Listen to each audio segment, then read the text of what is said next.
حضرت ام سلمہ حضور کی زوجہ ہیں، بخاری مسلم، ان کے پاس حضور کا ایک بال مبارک تھا، چاندی کی ڈیبیا میں بند کر کے رکھا ہوا تھا۔ جو لا علاج مریض ہوتا وہ حضرت ام سلمہ کے پاس لایا جاتا، وہ کہتی پیالے میں تھوڑا پانی لاؤ، پیالے میں پانی آتا تو وہ منہ مبارک کو پیالے میں ذرا بھگو دیتی، کہتی لو پی لو، اللہ شفا عطا کر دے گا۔ لا علاج۔ حضرت انس بن مالک 10 سال حضور کی نوکری کی۔ لوگ پوچھتے انس کیا کمایا ہے؟ کہنے لگے جو کمایا ہے وہ صندوق میں بند کر کے رکھا ہے۔ 10 سال نوکری کی نبی پاک، جو کمایا بند کر کے، انتقال کا وقت آیا تو حضرت ثابت بنانی کو بلایا، آپ کے شاگرد تھے، کہنے لگے جب بکسا کھول کے لا، کھول کے لائے تو ایک ڈبیا نکلی، فرمایا اسے بھی کھول، جب اسے بھی کھولا ایک منہ مبارک نکلا۔ کل زندگی کی کمائی، نبی پاک کا اقبال مبارک کا، اس کا کیا کرنا ہے؟ فرمانے لگے جب مر جاؤں نا غسل دے کے تو میری منہ کھول کے زبان کے نیچے رکھ دینا۔ حضور اس کا کیا فائدہ؟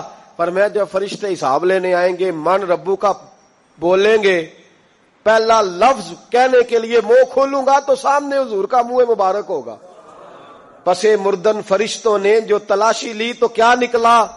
فقط ایک دل کے گوشے سے خیال مصطفیٰ نکلا۔ حضرت اسماء بنت ابی بکر صدیق وہ کہتی ہیں میرے پاس مصطفیٰ کا ایک جبہ تھا، حضور کا ایک جبہ، کون سا؟ جسے میرے نبی نے کچھ دفعہ یا ایک دفعہ پہنا تھا۔ تو کہا اماں جی پھر آپ نے کیا کیا؟ تو حضرت جناب سیدہ اسماء بنت ابی بکر صدیق کہنے لگی وہ تھا حضرت عائشہ کے پاس، جب وہ بیمار رہنے لگی تو میں نے کہا عائشہ یہ خزانہ بڑا قیمتی ہے، مجھے نہیں دے دیتی؟ وہ جبہ میں نے لے لیا، بخاری مسلم ہے، بخاری مسلم۔ تو حضرت جناب سیدہ اسماء بنت ابی بکر صدیق سے لوگوں نے پوچھا اماں جی آپ کیا کرتی ہیں؟ فرماتی ہیں جس بیمار کو کہیں سے شفا نہیں ملتی لوگ اسے میرے پاس لاتے، میں اس جبے کا ایک کونا پکڑ کے پانی کے پیالے میں ڈبوتی، اور پھر وہ پانی بیمار کو پلاتی تو اللہ اسے ہر بیماری سے شفا عطا فرما دیتا، اللہ اسے ہر بیماری سے۔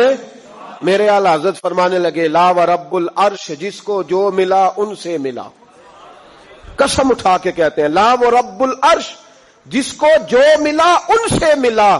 بٹتی ہے کونین میں نعمت رسول اللہ کی، بٹتی ہے کونین میں نعمت رسول اللہ کی، اور سورج الٹے پاؤں پلٹے، چاند اشارے سے ہو چاک، اندھے نجدی دیکھ لے قدرت رسول اللہ کی، اندھے نجدی دیکھ لے قدرت رسول اللہ کی صلی اللہ ہو۔